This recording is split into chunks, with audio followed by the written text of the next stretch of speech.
Bismillahirrahmanirrahim. Rizqan thayyiba wa amalan mutaqabbala. Allahumma inni a'udzubika min ilmin la yanfa' wa min qalbin la yakhsha' wa min nafsin la tashba' wa min da'awatin la yustajabu laha, amma ba'd. Alhamdulillah, kita bersyukur kepada Allah Subhanahu wa taala atas nikmat yang Allah karuniakan kepada kita semua, sehingga pada kesempatan ini kita bisa melaksanakan salah satu kewajiban kita sebagai hamba Allah, yaitu melaksanakan ibadah sholat subuh secara berjamaah dan dilanjutkan dengan kajian rutin kita Sabtu pagi. Mudah-mudahan Allah Subhanahu wa taala mengampuni dosa-dosa kita semua, Allah mengangkat derajat kita, dan Allah Subhanahu wa taala memasukkan kita ke dalam Jannatul Firdaus. Amin ya rabbal alamin. Salawat dan salam tidak lupa kita sampaikan kepada Nabi besar Muhammad sallallahu alaihi wasallam. Allahumma shalli wa sallim wa barik alaihi. Bapak-bapak sekalian yang dirahmati Allah, kita akan melanjutkan kajian yang berkaitan dengan celah-celah iblis yang memasuki qalbu anak Adam, yang memasuki hati kita semua.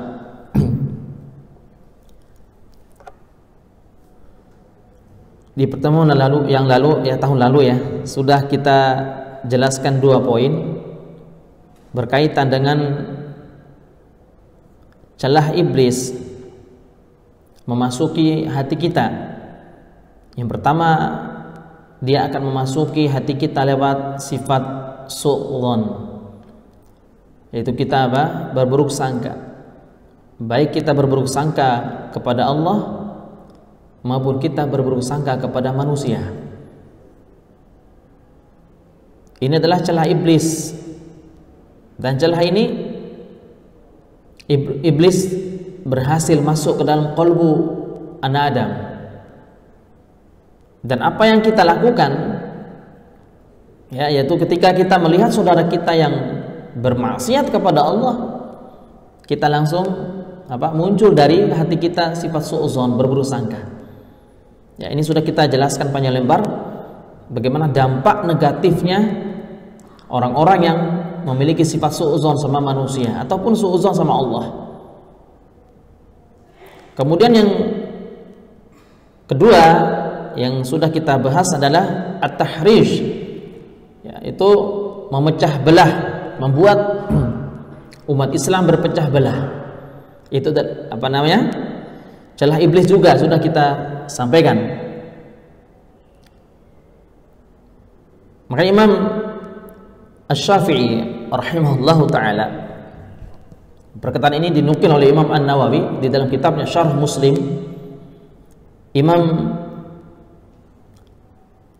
Syafi'i rahimahullahu taala mengatakan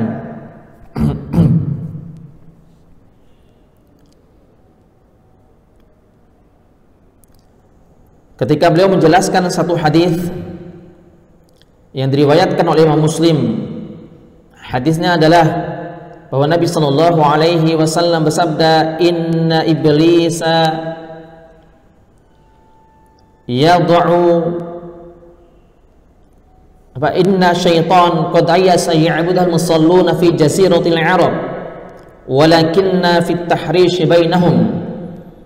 Nabi sallallahu alaihi wasallam bersabda, sesungguhnya iblis meletakkan singgasananya di atas laut. Tolong lagi, inna syaitan qad ayasa ya'budul musallun, sesungguhnya iblis telah berputus asa mengajak orang-orang yang sholat di Jaziratul Arab untuk beribadah kepadanya, untuk menyembah dirinya. Berputus asa itu iblis. Walakinna fit tahrishi bainahum, namun iblis tidak pernah berputus asa membuat manusia berpecah belah, membuat manusia saling bertikaian, membuat manusia saling benci-membenci, membuat manusia saling mencela di antara mereka, yang menyebabkan mereka berpecah belah. Ini adalah perbuatan iblis semua. Maka Imam Asy-Syafi'i rahimahullahu taala ketika menjelaskan ini hadis, beliau mengatakan ma'nahu ay ya'budahu ahlu jaziratil Arab walakinnahu sa'a fi at-tahrish bainahum bil khusumati wasyahna'i wal hurubi wal fitan wa nahwiha. Beliau mengatakan bahwa makna daripada hadis ini adalah bahwa iblis telah berputus asa untuk disembah penduduk muslim di Jaziratul Arab, akan tetapi walakinnahu sa'a fi tahrish bainahum bil khusumat, akan tetapi iblis tetap terus berusaha memecah belah kaum muslimin dengan cara al-khusumat, dengan cara permusuhan. Dibikin umat Islam itu apa? Saling bermusuh-musuhan, Pak. Kemudian wasyahna, kemudian apa? Kebencian di antara mereka, wal hurub, peperangan, wal fitan ataupun fitnah, wah nahwiya atau semisalnya. Ini disebutkan para ulama bahwa perbuatan iblis ini menyebabkan kita apa? Berpecah belah. Inilah yang disenangi oleh iblis laknatullah alaih. Dan apa yang disampaikan oleh para ulama juga ini jauh-jauh sebelumnya sudah disampaikan oleh baginda Rasulullah sallallahu alaihi wasallam di dalam hadis yang diriwayatkan oleh Imam Abu Daud di dalam kitab sunannya dengan sanad yang sahih. Rasulullah sallallahu alaihi wasallam bersabda, "Fa innahu may ya'ish minkum fasayara ikhtilafan katsira. Fa 'alaikum bis-sunnati wa sunnatil khulafa'ir rasyidin al-mahdiyyin min ba'di. Wa'addu 'alaiha bin nawajid," kata Rasulullah. Maka barang siapa yang hidup setelah aku meninggal dunia nanti, dia tetap hidup setelah aku meninggal dunia, fasayara ikhtilafan katsira, maka pasti dia akan melihat perselisihan dan perbedaan yang sangat banyak. Sudah terbukti, Pak. Apa yang disampaikan oleh baginda Rasulullah SAW sudah terbukti hari ini, Pak. Saling berselisih di antara mereka, ya, saling apa? Berbeda pendapat. Maka siapa yang menjumpai seperti itu, Rasulullah memberikan solusi yang terbaik. Apa solusinya? Fa'alaikum bisunnati wa sunnatil khulafa'ir rasyidin al-mahdiyyin min ba'di. Maka siapa saja yang melihat perselisihan yang banyak di kalangan umat Islam hari itu, di saat itu, maka hendaklah dia berpegang teguh dengan sunnahku dan sunnah para sahabat radhiyallahu anhum ajma'in, sunnah para khulafa' rasyidin mahdiyyin. Kemudian kata Rasulullah SAW, wa'addu 'alaiha bin nawajid, gigitlah dengan gigi geraham sunnah para sahabat itu, jangan dilepas. Masya Allah. Jadi Rasulullah sudah diberitakan ya oleh Allah lewat wahyunya bahwa akan terjadi perselisihan, perbedaan pendapat, ya. Sehingga kalau ada perbedaan pendapat itu hal yang wajar. Kenapa? Karena itu sudah ditakdirkan dan sudah digariskan oleh Allah, Pak. Yang tidak wajar itu, yang membuat orang bermusuhan itu adalah beda pendapatan. Nah, ini yang tidak wajar, Pak. Ya, karena beda pendapatan saling bermusuh-musuhan. Kalau beda pendapat, hal yang wajar. Ya. Baik, kita lanjut lagi. Yang ketiga sekarang, celah yang ketiga yang disebutkan oleh Al-Imam Ibnu Qayyim di dalam kitabnya Ighatsatul Lahfan min Masadis Syaitan. Celah yang ketiga yang dilewati oleh iblis adalah al-hasadu. Yaitu apa? Hasad. Apa al-hasad itu, Pak? Hasad itu apa? Dengki, ya. Iri, dengki. Iri itu apa? Iri itu singkatannya adalah SMS. Apa SMS, Pak? Susah melihat orang senang, atau senang melihat orang susah. Itu SMS, Pak. SMS, senang melihat orang susah. Kalau melihat tetangganya itu berhasil, dia yang stroke, Pak. Nah, ini hasad. Ya. Makanya orang yang pertama kali mencontohkan sifat hasad itu adalah Qabil. Hasadnya kenapa, Pak? Kenapa si Qabil itu hasad? Hasadnya dalam hal apa ini? Ya, kata orang hari ini, konon katanya itu gara-gara masalah AWW. Tahu AWW, Pak? Masalah akhwat, masalah perempuan. Baik, di dalam surah Al-Maidah di ayat ke-27, nanti bisa dibuka. Allah Subhanahu wa taala berfirman di dalam surah Al-Maidah ayat 27, "Watlu 'alaihim naba'a bani Adam bil haqq idh qarraba qurbanan fatuqabbala min ahadihima wa lam yutaqabbal min al-akhar qala la aqtulannak." Allah Subhanahu wa ta'ala berfirman, "Watlu," ceritakanlah wahai Muhammad kisah ini, kisah yang sebenar-benarnya, kisah yang sahih kepada umatmu. Ceritakan kepada mereka. Apa itu kisah yang sahih? Kisah yang sahih karena adanya kisah yang dibuat-buat. Allah sudah tahu bahwa akan ada dari umatnya, dari hamba Allah Subhanahu wa ta'ala, bahwa mereka akan buat-buat kisah yang tidak benar. Mereka akan bikin-bikin kisah yang tidak sahih, kisah yang mengandung fiktif gitu kan. Maka Allah memerintahkan kepada baginda Rasulullah sallallahu alaihi wasallam untuk menceritakan kepada umatnya kisah yang sahih, kisah yang tidak mengandung hoaks. Apa kisahnya? Idh qarraba qurbana, ketika kedua anak Adam sama-sama berkurban, mempersembahkan satu ekor hewan kurban kepada Allah, yaitu Qabil dan Habil.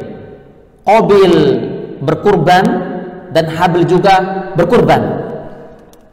Kemudian apa kata Allah? Walam yutaqabbal minal akhar, namun salah satu dari keduanya tidak diterima kurbannya oleh Allah Subhanahu wa taala. Kurban si Qabil tidak diterima oleh Allah. Ya, kemudian Allah mengatakan qala la'aqtulannak.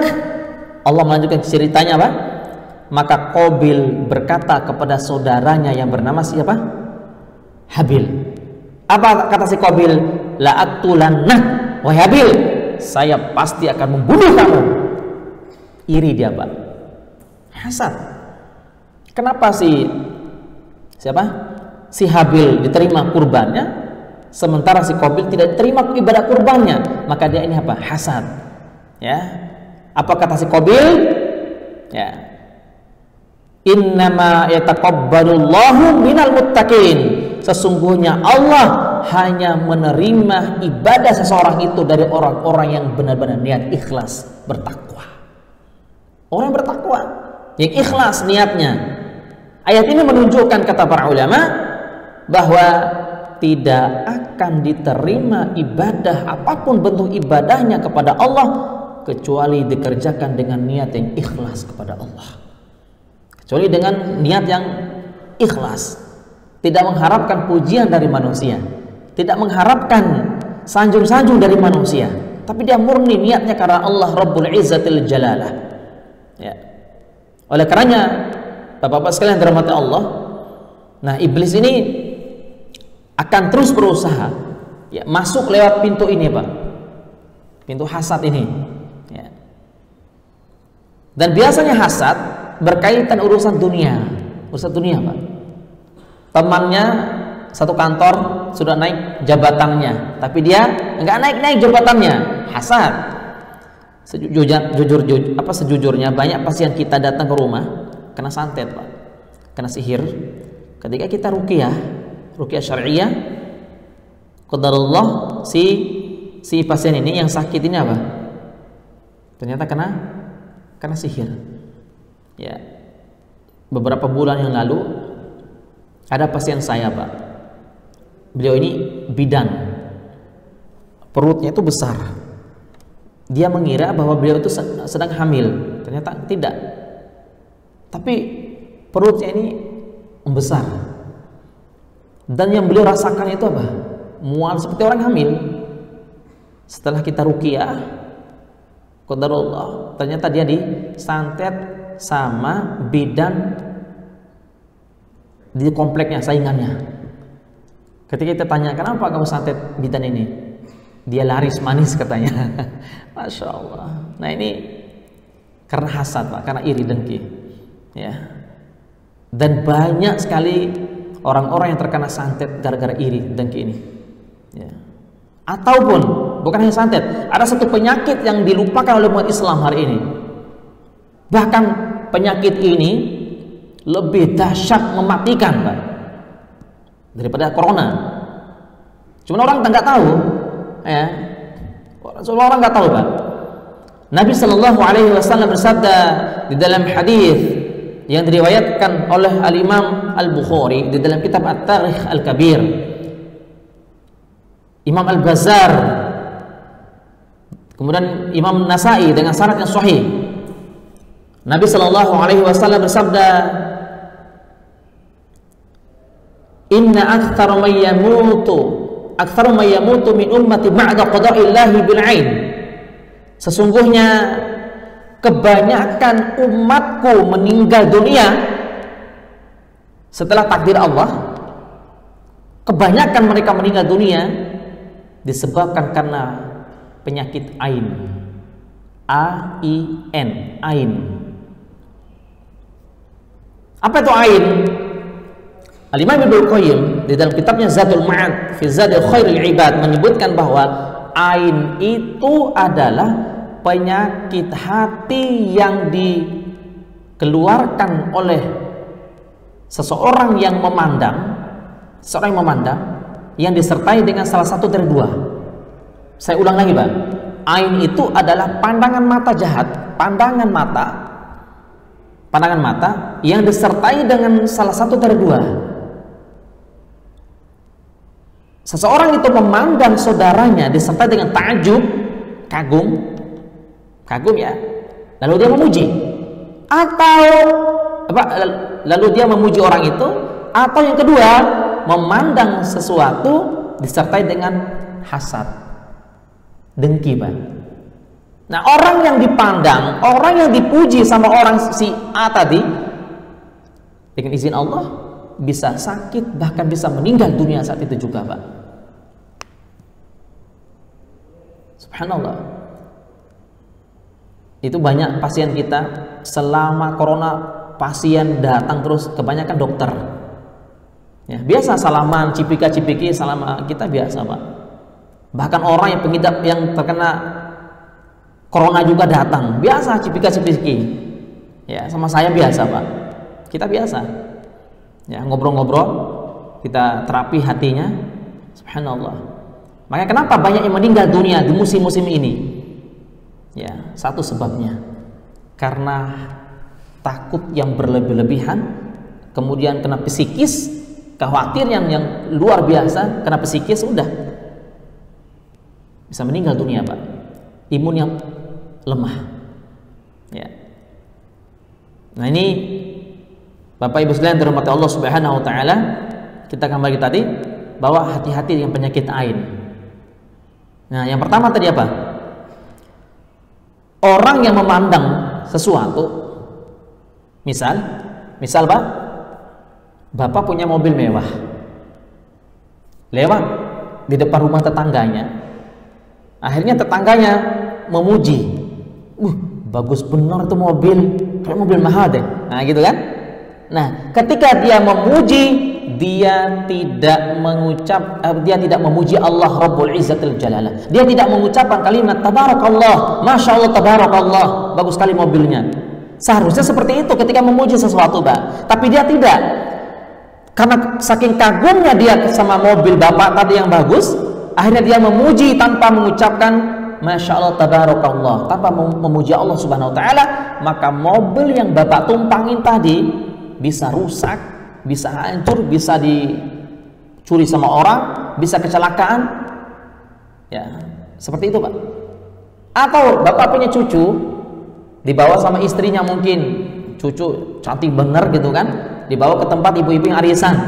Apa kata ibu-ibu lagi? Cantik bener cucunya bu. Iya nih, baru umur 3-4 bulan gitu kan, dipuji-puji sama orang. Itu anak bisa sakit pak, bisa sakit bahkan bisa meninggal dunia. Bukan karena sihir, bukan, ini tidak ada hubungan dengan sihir, tapi karena pujian, karena kagumnya seseorang terhadap sesuatu tadi atau terhadap seorang tadi. Ketika dia kagum lalu dia memuji tanpa mengucapkan pujian kepada Allah Rabbul Izzatil Jalal, itu sangat berbahaya buat orang yang dipuji pak. Ini ain, dan masalah ini tidak banyak di antara umat Islam yang tahu tentang ain ini, bahayanya penyakit ain. Padahal Rasulullah SAW sudah mengingatkan kepada kita, aktsaru may yamutu min ummati ba'da qada'illahi al-qadrati bil ain. Kebanyakan umatku meninggal dunia setelah takdir Allah itu disebabkan karena serangan ain tadi. Paham Pak ya? Serangan ain. Makanya kita dituntut oleh Allah untuk berzikir, zikir pagi dan petang setelah selesai sholat subuh tadi dan sholat asar. Subuh dan asar. Cara berzikir bagaimana? Nih, ingat baik-baik Pak. Saya mengajarkan bagaimana zikirnya Rasulullah SAW dan para sahabat. Zikir yang sesuai dengan sunnah Nabi SAW. Ya, karena zikir itu akan sia-sia walaupun banyak jika tidak sesuai dengan apa yang dicontohkan baginda Rasulullah SAW. Sia-sia Pak. Karena Allah tidak melihat dari ibadah kita banyaknya ibadah yang kita lihat, yang kita kerjakan. Allah tidak melihat secara kuantitas ibadah yang kita kerjakan, tidak. Sebagaimana yang dibacakan sama imam kita tadi di rakaat pertama, huwallazi khalaqal mauta wal hayata liyabluwakum ayyukum, ada tulisannya apa? Ahsanu amala, bukan aktsaru Pak. Kalau aktsaru amala itu kuantitas, banyaknya amal ibadah, tapi itu tidak dipandang oleh Allah. Tapi dilihat oleh Allah apa? Ahsanu amala, amalan yang paling baik. Apa itu paling baik? Ulama tafsir menafsirkan paling baik adalah ada dua, ikhlas karena Allah dan sesuai dengan sunnah Nabi Sallallahu Alaihi Wasallam. Jika tidak berlandaskan dua ini dalam beribadah, jangan harap ibadah kita tidak diterima oleh Allah Subhanahu Wa Taala. Pasti tolak Pak. Maka zikir yang diajarkan oleh Rasulullah SAW setiap kali selesai sholat subuh dan sholat apa tadi? Asar, ya, ketika kita salam Pak, assalamualaikum warahmatullahi, assalamualaikum warahmatullahi, istighfar. Dan istighfar pun jangan suka tambah-tambah, ya, jangan kreatif.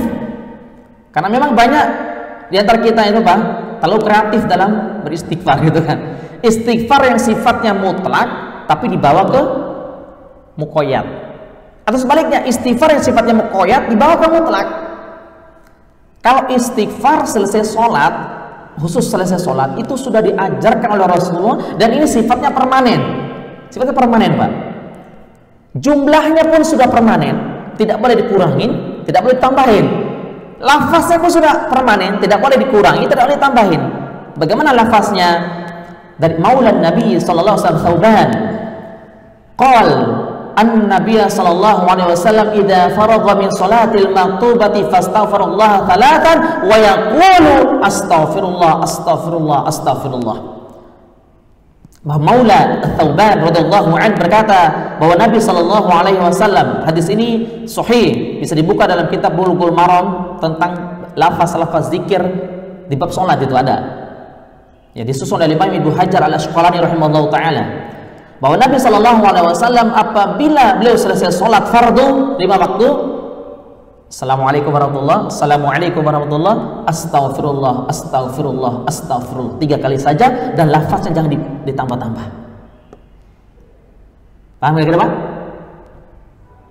Kadang kita nih kreatif Pak. kreatif banget masalah ibadah. Jadi kalau istighfar yang benar-benar sunnah Nabi SAW adalah 3 kali saja. Astaghfirullah, astaghfirullah, astaghfirullah. Baru Allahumma antas salam wa minkas salam tabarakta ya dzal jalali wal ikram. Ini muqayyad. Muqayyad, Pak. Tapi kadang kita apa? Zikir yang sifatnya apa namanya? Yang lain dibawa ke muqayyad. Contoh, ketika kita melihat Ka'bah, misalnya kita mulai miqat dari Madinah, mengambil ihram, Pak, mengambil miqat sampai ke Mekah. Begitu masuk hotel yang semua kita bersih-bersih, kita ini baru pakai tawaf. Begitu kita masuk ke dalam Masjidil Haram, pertama kali melihat Ka'bah, itu sunnahnya adalah kita mengangkat seperti ini, memberikan isyarat, lalu mengucapkan kalimat Allahumma antas salam wa minkas salam fahayyina bisalam tabarakta rabbana ya dzal jalali wal ikram. Seperti itu, Pak. Tapi lafaz untuk selesai sholat fardu, Allahumma antas salam wa minkas salam tabarakta ya dzal jalali wal ikram. Baru Allahumma la mani' lima a'taita wa la mu'ti lima mana'ta wa la yanfa'u dzal jaddi minka dzat. Kemudian baru zikir 33 kali, alhamdulillah 33 kali, Allah 33 kali, gitu kan, Pak? Nah, setelah itu baru kita membaca kalimat apa? 4 surat, Pak. Ingat, yang diajarkan oleh Rasulullah SAW adalah 4 surat. Ini insya Allah, kalau Bapak membaca 4 surat ini, dijaga dari serangan ain yang sangat dahsyat tadi, Pak. Khususnya selesai sholat subuh dan sholat asar tadi. Apa 4 surat? Ingat, 4 surat ini jangan ditambah-tambah jadi 5. Apa 4 suratnya? Yang pertama ayat kursi 1 kali saja. Jangan ditambah jadi 2 kali. Yang kedua, trikul. Tahu trikul, Pak, ya? Al-Ikhlas, Al-Falaq, dan An-Nas masing-masing 3 kali. 3 kali, Pak. Jadi jumlahnya berapa? 4 surat. Ayat kursi 1 kali, Al-Ikhlas, Al-Falaq, An-Nas masing-masing berapa? 3 kali. Ya. Baru bahas sayyidul istighfar. Sudah paham mungkin, Pak, ya? Allahumma anta rabbi la ilaha illa anta khalaqtani wa ana 'abduka wa ana 'ala ahdika wa 'adika mastata'tu a'udzu bika min syarri ma sana'tu. Terus abu'u laka bi ni'matika 'alayya wa abu'u bi dhanbi faghfirli fa innahu la yaghfiru dzunuba illa anta. Itu beberapa zikir yang diajarkan oleh Rasulullah SAW agar terhindar dari apa? Serangan ain tadi, Pak. Ya, wallahu a'lam bishawab. Jadi kita kembali ke tadi bahwa ain itu disebabkan karena yang pertama apa, Pak? Seseorang yang memandang disertai dengan apa? Ta'ajub, kagum. Makanya biasa kalau kita di Jeddah, di Madinah, di Mekah, Pak, mobil-mobil di belakang ininya itu biasa apa? Ada kalimat Masya Allah Tabarakallah. Kalau nggak kalimat hada min fadli rabbi. Nah, kayak gitulah, pujian-pujian untuk Allah. Ya. Itu kalaupun mobilnya mewah. Kalau mobil biasa aja mungkin nggak usah, kan jarang dipuji kalau mobil biasa, gitu kan. Baik, kita lanjut lagi. Yang kedua, Pak. Aib itu disebabkan karena yang kedua, orang memandang disertai dengan apa? Hasad, iri, dengki tadi. Nah, ini iblis masuk di sini nih, ya. Hasad, ketika melihat saudaranya punya harta lain sebagainya tadi, atau ganteng, atau apalah, lalu hasad, memandangnya dengan sinis, memandangnya dengan hasad. Allah berfirman di dalam surah Al-Qalam, dua ayat yang terakhir, ayat 51 atau 52 di antara itu, Pak. Allah berfirman, wa iyyakadul ladzina kafaru la yuzlikunaka bi absarihim lamma sami'u dzikr wa yaquluna innahu lamajnun. Surah Al-Qalam ayat 51 atau 52 di antara dua itu, Pak. Apa kata Allah? Wa iyyakadul ladzina kafaru la yuzlikunaka bi absarihim, dan hampir-hampir orang-orang kafir menggelincirkan kaki kamu, hampir-hampir orang-orang kafir itu menggelincirkan kaki kamu, hampir kamu jatuh gara-gara apa? Ada pandangan dari orang-orang kafir, Nabi Muhammad. Bi absarihim, dengan pandangan mereka. Jadi kata Allah, hampir-hampir kalian itu para sahabat, wahai Muhammad dan para sahabat, hampir-hampir kalian itu tergelincir dengan pandangan mereka orang-orang kafir itu. Kata Ibnu Abbas, pandangan mereka yang dimaksud adalah pandangan yang disertai dengan hasad, iri, dengki tadi, Pak. Nah, ini sangat nauzubillah min dzalik bahaya. Makanya saya kumpulkan hadis-hadis berkaitan dengan ain itu lebih kurang ada 16 atau 17 hadis, semuanya sahih. Di antaranya apa? Nabi sallallahu alaihi wasallam bersabda, "Al-ainu haqqun, al-ainu haqqun tudkhilul jamala al-qidra war-rajulu al-qubra." Apa kata Rasulullah? Ain itu benar-benar hak terjadi. Ain itu benar-benar akan terjadi, kata Rasulullah SAW, benar terjadi. Dan ain itu bisa memasukkan onta ke dalam kuali, ke dalam wajan, ke dalam dandang, dan ain itu bisa memasukkan seseorang ke dalam kuburan. Coba. Dalam satu hadis Rasulullah menyebutkan bahwa al-ainu haqqun yastazillal rajul, ain itu benar-benar ada dan bisa menggelincirkan seseorang di atas bangunan yang tinggi, bisa menjatuhkan seseorang dari atas, kata Rasulullah SAW. Nah, ini hati-hati, Pak. Maka ini bagaimana kiat-kiatnya supaya terhindar dari penyakit itu, Pak? Serangan ain itu caranya sudah diajarkan oleh baginda Rasulullah sallallahu alaihi wasallam. Setiap Rasulullah keluar ataupun cucu-cucunya keluar, ya, Hasan dan Husain, Rasulullah langsung membacakan di telapak tangan beliau, kemudian mengusap ke seluruh tubuh kedua cucunya tadi, Pak. Kalimatnya apa? Kalau dua orang, misal cucu kita dua orang, maka kalimatnya adalah u'idzukuma bi kalimatillahi tammati min kulli syaitanin wahammah wa min kulli ainin lamah. Sudah apa belum, Pak? Sudah belum? Belum, ya? Ya. Insyaallah lain kali saya akan tulisin kalimatnya itu, Pak. Atau kalau laki-laki satu orang, u'idzuka bi kalimatillahi tammah min kulli syaitanin wahammah wa min kulli ainin lamah. Kalau tiup kemudian diusap ke seluruh tubuh anak cucu kita tadi. Insya Allah, seandainya kita bawa keluar, lalu ada orang-orang yang memuji si cucu kita tadi, ataupun berusaha untuk menyantet dia, atau berusaha untuk apalah itu, keburukan-keburukan lainnya, insya Allah ta'ala tidak akan terkena penyakit ain atau sihir-sihir yang lainnya. Kenapa? Karena dia sudah dijaga sama Allah. Atau kita bacakan untuk diri kita sendiri. Kalimatnya apa? A'udzu bikalimatillahi tammah min kulli syaitanin wahammah wa min kulli ainin lamah. Kalau kalimat yang sempurna yang lain, saya yakin bapak-bapak sudah hafal, ya. A'udzu bikalimatillahi tammati min syarri ma khalaq. Sudah hafal belum itu, Pak? Sudah, ya. A'udzu bikalimatillahi tammati min syarri ma khalaq. Itu kalimatnya sifatnya umum. Tapi ada kalimat yang sifatnya khusus, dan ini dipakai oleh Rasulullah SAW ketika meminta kepada Allah agar Allah menjaga cucu-cucunya tadi, Pak. Kalimatnya apa?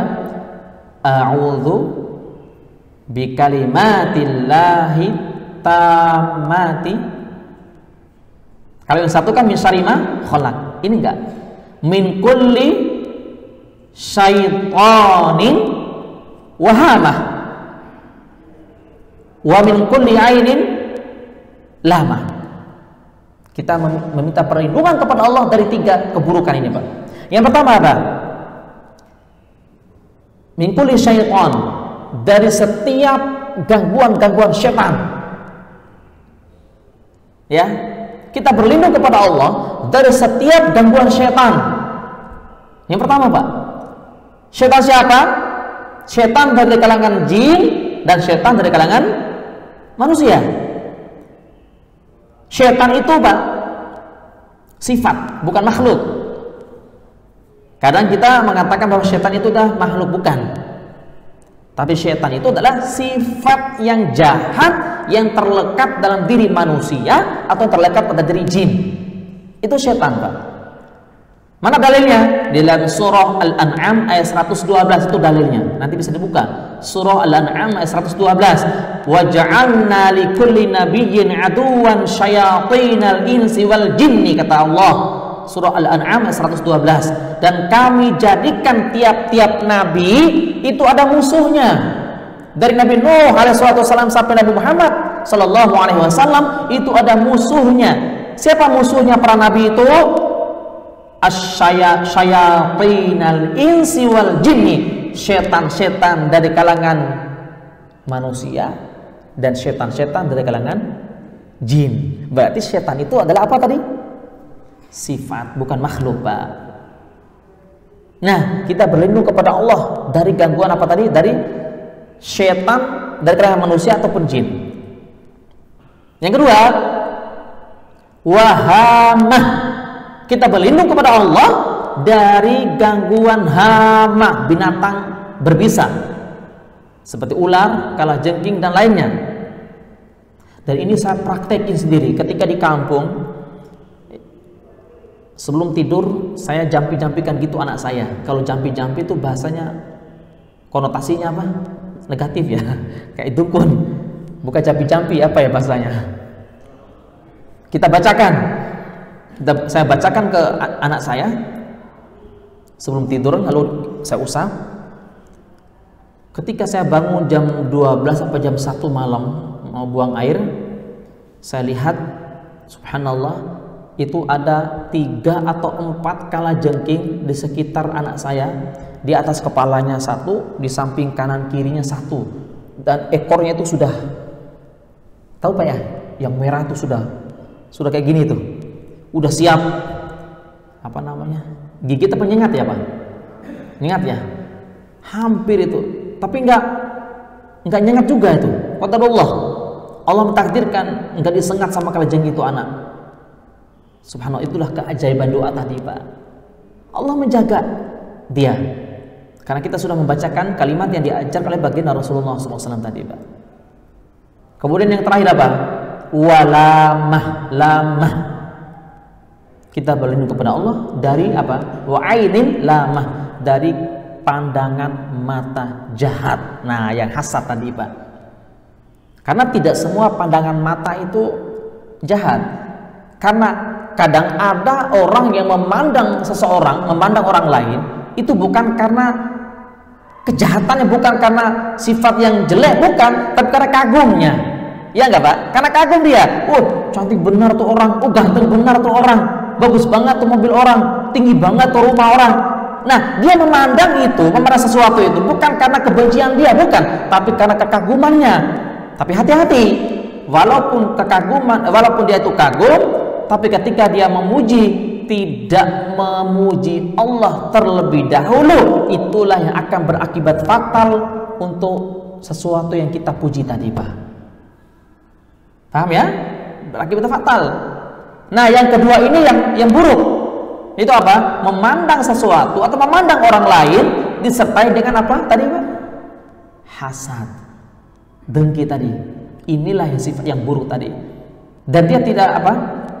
Tidak tahu, berarti dia tidak sadar bahwa saat itu iblis telah memasuki dalam diri dia. Nauzubillah min dzalik. Ini kalau kita bahas insya Allah ya, mungkin bulan depan saya lupa bawa ininya. Soalnya ini juga di belakang saya jadi susah nengok ke belakang. Jadi insya Allah mungkin lain waktu kita akan tampilkan slide-nya insya Allah. Baik, kita lanjut lagi. Lalu dalam hal apa kita diperbolehkan untuk hasad sama orang? Dalam 2 hal saja Pak. Saya ulang lagi. Dalam 2 hal itu boleh kita hasad sama orang. Dalam 2 hal saja. Nabi SAW bersabda dalam hadis yang diriwayatkan oleh Imam Al-Bukhari di dalam kitab sahihnya dari sahabat Abdullah bin Mas'ud radhiyallahu anhuma. Nabi SAW bersabda, la hasada illa fitnatain. Tidak boleh ada hasad kepada seseorang kecuali dalam 2 hal. Kecuali dalam 2 hal. Yang pertama, rajulun atahu Allahu malan fasallatahu ala halakati alal haqq fil haqq, yaitu seseorang yang Allah berikan harta kepada dia, lalu dia bisa memanfaatkan harta itu untuk fisabilillah, untuk kebaikan. Dia berinfak dengan harta yang dia miliki. Nah, kalau kita melihat dia, maka kita boleh hasad sama orang itu, Pak. Hebat itu orangnya, banyak hartanya. Dengan itu dia bisa masuk surga dengan hartanya. Dengan itu dia bisa berinfak, membantu orang, bermanfaat untuk orang lain. Sementara saya nggak punya apa-apa, gitu kan? Hasad seperti itu boleh hukumnya. Ya, boleh, Pak. Ingat, hasadnya itu bukan karena dia banyak hartanya, bukan. Tapi hasadnya di sini adalah dengan harta yang dia miliki dia bisa berinfak. Karena banyak orang yang punya harta tapi hartanya dikoleksi. Koleksi, Pak. Hampir tidak pernah berinfak dia. Gonta-ganti mobil. Ada jamaah juga, tapi dia ini Masya Allah diberikan harta oleh Allah yang sangat banyak. Ya, dia ini, Pak, tiap 3 tahun, karena mobil itu kan tiap 3 tahun tuh ini ya, tiap 3 tahun dia ganti mobil. Mulai dari apa yang harganya 7 miliar tuh, Pak, Hammer ya, Hammer. Kemudian apalagi apalah itu, saya susah nyebutin nama mobilnya. Nah, mobil-mobil yang mewah itu tiap 3 tahun ganti. Dia beli, harga mobilnya dia beli tadinya 1 M, dalam waktu 3 tahun cuma dia jual apa? 150 juta. Murah nggak, Pak? Cuma 3 tahun, subhanallah. Ya. Ini apa namanya? Kalau orang hanya ngoleksi harta, tidak boleh kita hasad. Tapi yang bisa kita hasadin itu adalah ketika dia punya harta, dia infakkan tuh hartanya, sebagaimana sahabat yang mulia Abu Bakar As-Siddiq radhiyallahu anhu. Ya, apa sahabat ini? Ada 3 orang yang datang kepada Rasulullah SAW. Yang pertama Umar bin Khattab, 4 orang ya, Umar bin Khattab radhiyallahu anhu. Yang kedua sahabat yang mulia Utsman bin Affan radhiyallahu anhu. Yang ketiga adalah sahabat Abdurrahman bin Auf. Yang keempat adalah Abu Bakar As-Siddiq. Mereka datang kepada Rasulullah SAW. Umar bin Khattab kata, "Ya Rasulullah, hadza mali, ya Rasulullah, ini adalah hartaku. Saya mau berinfak separuhnya untuk fisabilillah." Separuhnya. Datang lagi Utsman bin Affan seperti itu. Kekayaan lebih banyak lagi. Kekayaan Utsman jauh lebih banyak daripada kekayaan Umar bin Khattab. Ya, kaya raya itu Utsman bin Affan. Sampai detik ini pun mengalir terus rekening ke rekening Utsman bin Affan, Pak. Sampai detik ini. Nanti buka di YouTube harta kekayaan sahabat Utsman bin Affan, sampai detik ini masih ada. Mengalir terus ke rekeningnya sahabat Utsman bin Affan. Masya Allah. Beliau berinfak. Datang lagi Abdurrahman bin Auf. "Ya Rasulullah, saya akan meninfakkan sepertiga dari harta saya, ya Rasulullah." Datang orang yang terakhir, Abu Bakar As-Siddiq radhiyallahu anhu. "Ya Rasulullah, saya mau menginfakkan seluruh harta saya, ya Rasulullah, untuk fisabilillah." Lalu Rasulullah bertanya kepada Utsman bin Affan, kepada Abu Bakar As-Siddiq, "Kamu ninggalin untuk istri anakmu apa?" Apa kata Abu Bakar As-Siddiq? "Yang saya tinggalkan adalah hanya Allah dan Rasulnya." Allahu Akbar. Luar biasa. Nah, seperti itulah kita boleh iri, boleh hasad, Pak. Ya. Yang kedua, Pak, Rasulullah sallallahu alaihi wasallam mengatakan, "Wa akharu atahu Allahu hikmatan fa huwa yaqdi biha wa yu'allimuha." Yang kedua adalah seseorang yang diberikan ilmu oleh Allah, lalu ilmu itu dia bisa dakwahin orang. Dengan ilmu itu dia bisa mengajarkan kepada orang lain. Dengan ilmu yang dia miliki, dia bisa menegakkan syariat Allah Jalla Jalaluhu, berdakwah. Boleh kita iri dia. Hafalannya udah berapa juz, Pak? Saya sudah, alhamdulillah sudah 20 juz. Masya Allah. Seperti itu kan? Saya baru 1 juz misalnya. Boleh seperti itu, Pak, iri. Makanya di dalam masalah dunia, kita memandang seseorang itu, mandang ke mana? Dalam urusan dunia, mana ke bawah, Pak? Ke atas ke bawah? Ke bawah. Supaya apa? Supaya kita bisa bersyukur kepada Allah Subhanahu wa ta'ala. Jangan sekali-kali kita memandang dalam urusan dunia, kita memandang ke atas. Kenapa? Siapapun ketika diberikan urusan dunia oleh Allah, lalu dia tetap memandang ke atas, maka dia tidak akan pernah bisa bersyukur kepada Allah Subhanahu wa ta'ala. Saya baru punya mobil Avanza misalnya, dia sudah punya mobil Alphard ya. Kapan saya bisa punya mobil seperti itu? Nah, nauzubillah min dzalik, jangan seperti itu, Pak. Kita memandang dia, memandang orang di bawah kita. Alhamdulillah saya punya mobil Avanza, dibandingkan tetangga saya baru punya motor, belum punya mobil. Alhamdulillah ya Allah. Nah, bersyukur kan? Berbeda dengan urusan akhirat. Kalau urusan akhirat jangan memandang ke bawah, tapi pandang ke atas. Saya baru hafal 3 juz, alhamdulillah, dibandingkan dia siapa? Belum ada hafalannya. Nah, apa nanti? Kalau kita memandang ke bawah dalam urusan akhirat, akan memperlambat kita semangat untuk beribadah, akan menghilangkan kita semangat kita dalam beribadah. Coba kita pandang ke atas. Wah, dia sudah 30 juz, saya baru juz 3, baru 3 juz. Saya harus kejar dia biar sama-sama 30 juz seperti itu, Pak. Nah, inilah yang disampaikan Rasulullah SAW, bahwa 2 hal ini boleh kita apa tadi? Iri, hasad. Yang terakhir, Pak. Yang terakhir, yang ke berapa? Keempat ya, yaitu al-ujub. Apa ujub? Ujub. Apa itu ujub, Pak? Bangga. Ini beda-beda tipis dengan sombong, Pak. Beda-beda tipis nih. Ujub itu artinya membanggakan amalannya, membanggakan apa? Hartanya, membanggakan ilmunya, membanggakan jamaahnya, membanggakan apa yang dia miliki. Ini ujub. Itu adalah celah iblis. Iblis masuk ke dalam hatinya lewat itu, Pak. Hati-hati, Pak. Iblis itu sangat cerdas sekali, pintar banget. Dia akan terus mencari celah di mana anak cucu Adam itu lengah, sehingga dia masuk ke dalam kalbunya. Dan ingat, kata Imam Ibnul Jauzi di dalam kitabnya Talbis Iblis itu, bahwa apa kata beliau? Ujub ini adalah penyakit yang biasa dimiliki oleh orang-orang yang tinggi kedudukannya. Contoh, orang-orang alim, orang-orang soleh, orang-orang yang kaya raya, orang-orang pejabat, biasanya memiliki sifat apa? Ujub. Dibandingkan orang-orang yang di bawah, yang orang-orang miskin, gak punya apa-apa. Apa yang dia ujubin? Apa yang dia banggakan? Gak punya.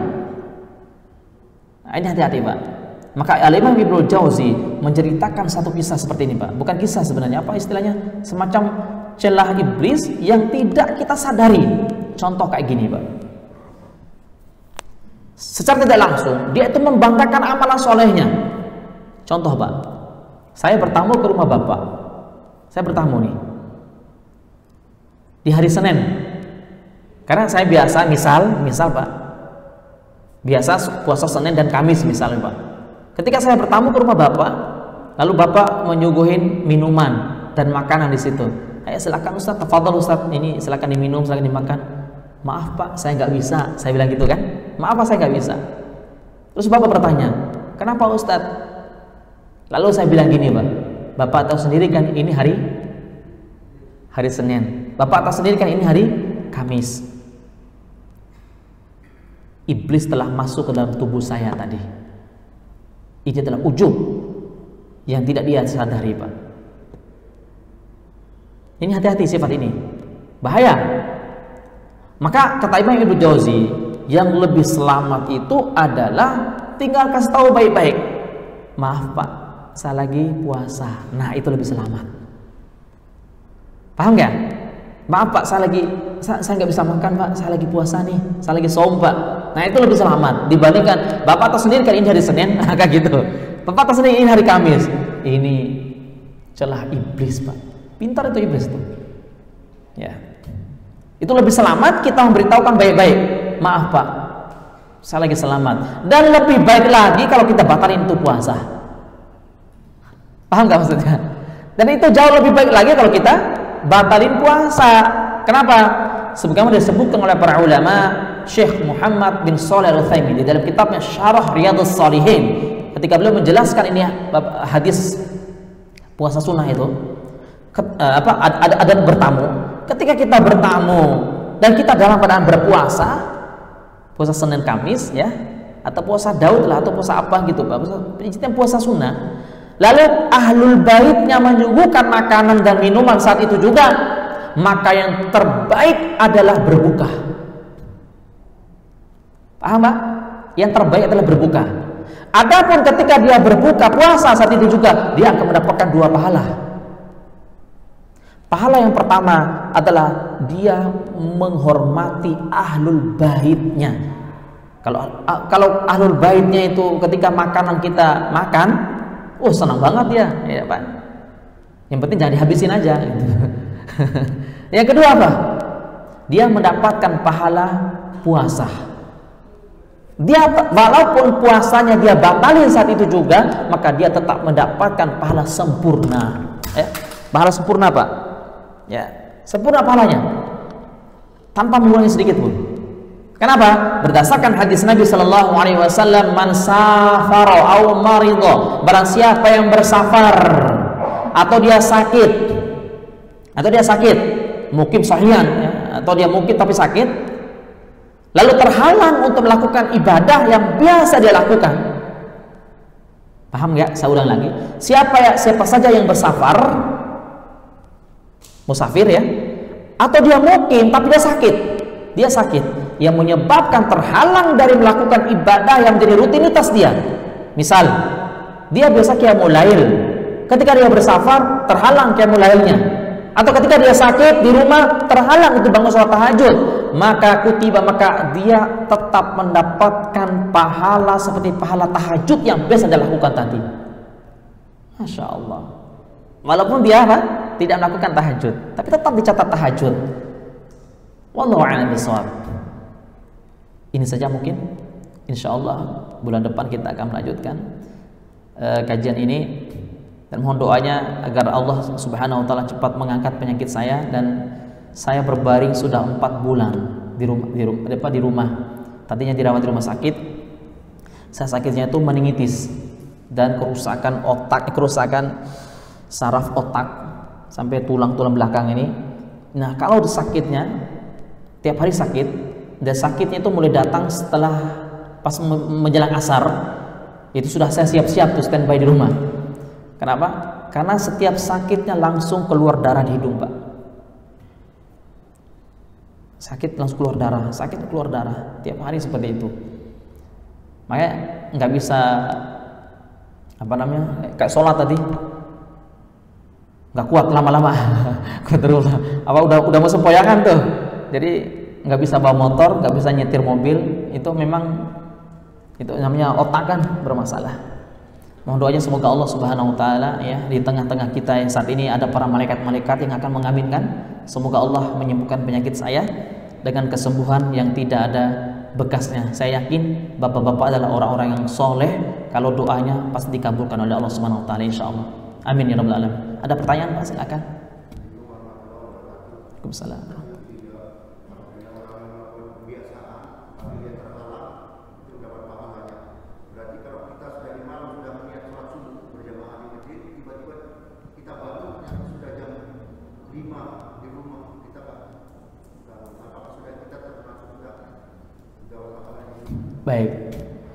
Baik.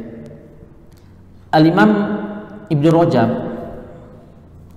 Al-Hambali, seorang ulama dari kalangan madhab Hambali, di dalam kitabnya Jami' Ulum wal Hikam, di hadis nomor pertama, ketika beliau menjelaskan satu hadis yang dari sahabat Abu Hafs Umar bin Khattab radhiyallahu anhu, Nabi sallallahu alaihi wasallam sabda, innamal a'malu binniyat wa innama likulli imri'in ma nawa, faman kanat hijratuhu ila Allah wa rasulih fa hijratuhu ila Allah wa rasulih, wa man kanat hijratuhu ila dunya yusibuha aw imra'atin yankihuha fa hijratuhu ila ma hajaru ilaih. Barang siapa yang hijrahnya niatnya karena Allah dan Rasulnya, maka dia akan mendapatkan pahala seperti dia niatkan itu. Atau sebaliknya, barang siapa yang hijrahnya karena dunia yang ingin dia dapatkan, atau karena perempuan yang ingin dia nikahi, maka dia akan mendapatkan apa yang dia inginkan, dia niatkan tadi. Hadis ini sahih riwayat Imam Bukhari dan Muslim. Nah, ketika para ulama menjelaskan hadis ini bahwa ada satu hadis yang lain, ya, hadis yang berikutnya setelah hadis itu, di bawah-bawahnya itu ada satu hadis. Apa kata Rasulullah? Man hamma bisayyi'atin fa'amila biha.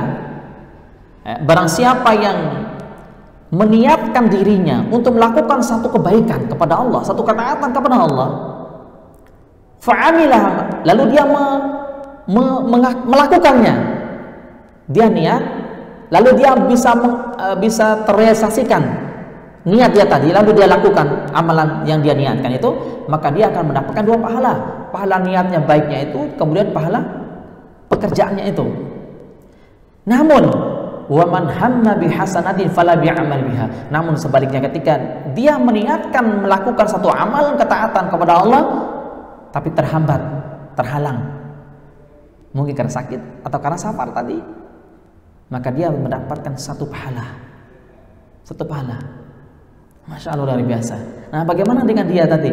Malamnya, memang kita malam itu sudah otomatis niat kita bahwa besok kita akan bangun sholat tahajud, sholat subuh gitu kan, Mbak? Itu sudah otomatis. Makanya niat itu sudah dicatat sejak kita menancapkan ke dalam kolbu kita. Kalau kita sudah menancapkan dalam kolbu kita, dalam hati kita, ya, ingat Pak, seluruh ulama mazhab, saya ulang lagi, seluruh ulama mazhab, tidak ada perbedaan pendapat para ulama masalah ini. Ini seluruhnya. Mazhab mazhab Hanafi, Maliki, Syafi'i, dan satu lagi apa? Hambali. Nih, seluruh 4 imam mazhab berpendapat.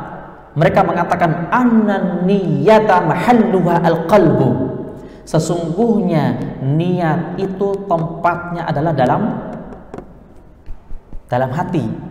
Wala bitalaffuz bil lisani, sehingga tidak diperkenankan dia melafazkan dengan lisan. Tidak perlu melafazkan dengan lisan. Karena apa? Niatnya tepat di hati. Apa itu niat? Niat itu adalah keinginan kita untuk melakukan sesuatu. Berarti kalau kita niat tadi malam ingin sholat subuh tadi, itu sudah dicatat pahalanya, Pak. Sudah dicatat. Ketika kita ternyata kesiangan, nggak dengar azan, Pak, ya, nggak dengar iqamah, ternyata bangunnya apa? Sekarang bangunnya jam 6 misal, Pak. Bangun jam 6, nggak dibangunin sama istri kita gitu kan. Bagaimana caranya? Rasulullah SAW mengatakan fasolli inda dzakariha. Maka sholatlah ketika dia ingat saat itu juga. Tetap mendapatkan pahala 2. Ya, jelas Pak ya? Tetap mendapatkan pahala 2 pahalanya. Kenapa? Walaupun telat dia sholat subuh, tapi dia telat itu tidak ada unsur kesengajaan. Kecuali baru azan, belum qomat kok gitu kan. Tidur lagi dia, bangun jam 6. Termasuk apa? Wailul lil musholli, itu orang itu. Kenapa? Karena ada unsur kesengajaan. Dia sudah mendengarkan azan, sudah bangun, baru azan, biasanya qomat di sana 15 menit baru qomat. Tidur lagi dia, bangun jam 6. Ini ada unsur kesengajaan dia ini. Wallahu a'lam bishawab. Ada lagi Pak? Silakan. Ya, silakan. Assalamualaikum warahmatullahi wabarakatuh.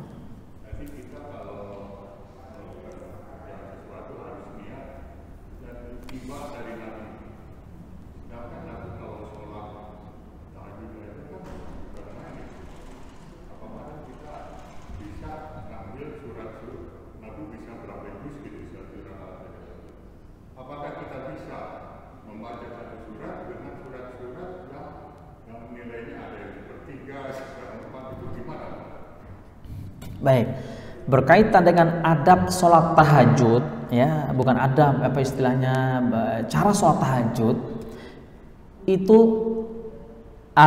sudah disebutkan oleh Allah di dalam surah Al-Muzammil ayat yang terakhir. Inna rabbaka ya'lamu annaka taqumu adna min thulutsil laili wa nisfah wa thuluthahu wa ta'ifatun minal ladzina ma'ak wallahu yuqaddirul laila wan nahar, sampai selesai. Ayatnya panjang itu. Intinya dalam ayat itu bahwa satu ayat yang perlu kita garis bawahi di sini adalah faqra'u ma tayassaru minal Qur'an. Ketika sholat tahajud, bacalah Al-Quran yang kita anggap mudah, yang mudah bagi kita, yang memudahkan kita. Jangan takalluf, jangan memberatkan diri kita. Sudah enggak hafal, bacaannya berepotan, dipaksain dirinya lagi. Nah, itu nggak usah, nggak boleh. Kita membaca sesuai dengan apa? Kemampuan kita. Yang kedua, boleh bagi kita memilah ayat-ayat yang mana ayat itu mengandung keutamaan.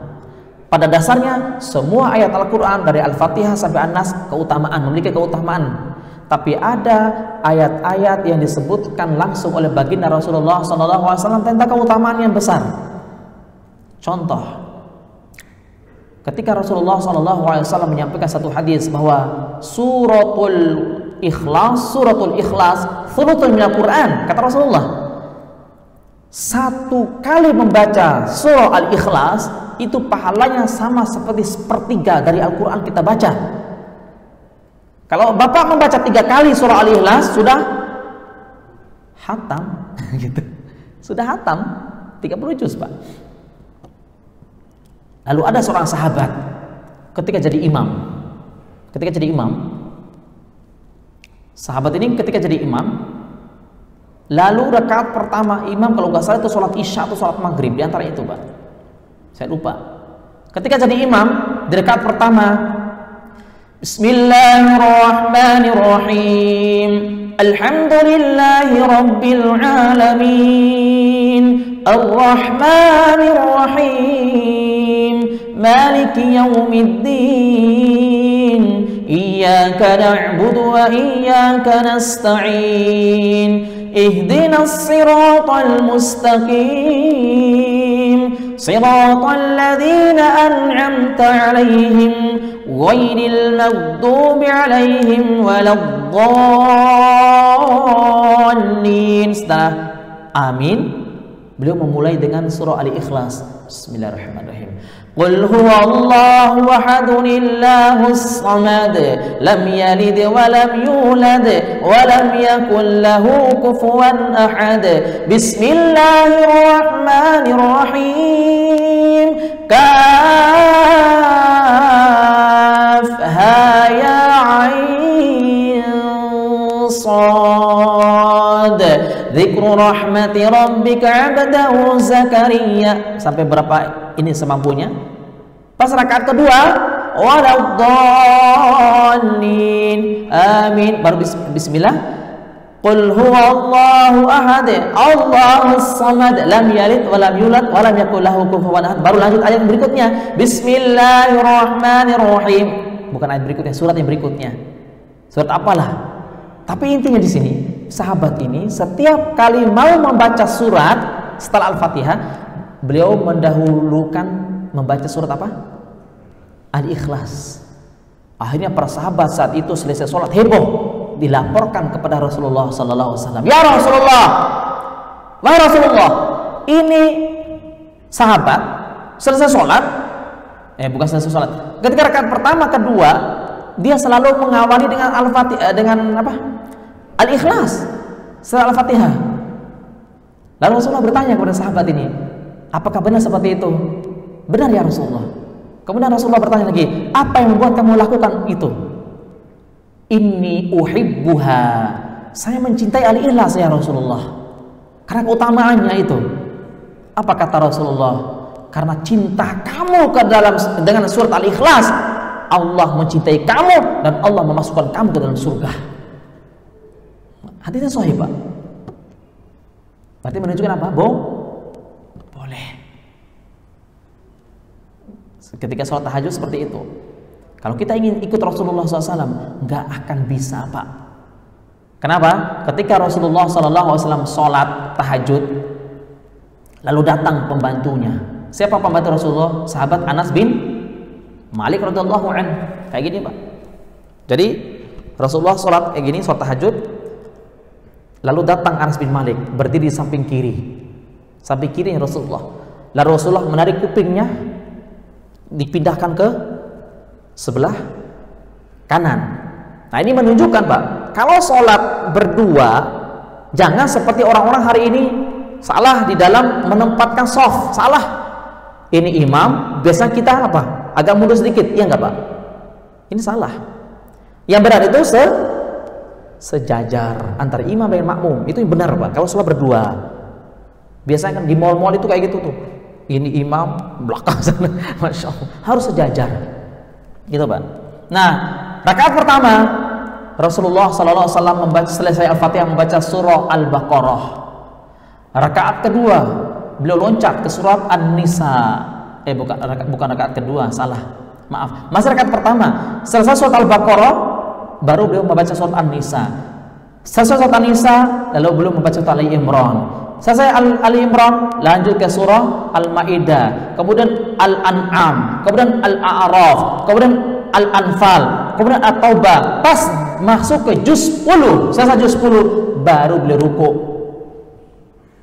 Anas bin Malik sudah selesai surat Al-Baqarah, semoga ruku ini. Ternyata beliau lanjut ke surat yang berikutnya sampai ke ketika surat Al-A'raf, Anas bin Malik sudah kayak gini.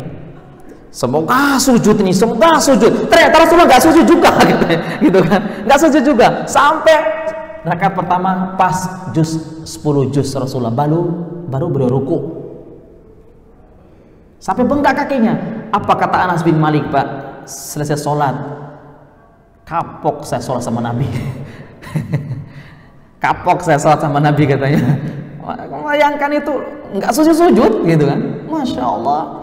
Ada yang lebih dahsyat lagi, sahabat yang mulia Utsman bin Affan radhiyallahu anhu, sebagaimana diriwayatkan oleh Imam An-Nawawi di dalam kitab At-Tibyan fi Adabi Hamalat Quran, Imam Abu Nuaim dalam kitab Hilyatul Auliya, ya, bahwa Utsman bin Affan radhiyallahu anhu beliau ketika sholat yang satu rakaat beliau menghatamkan 30 juz baru beliau ruku.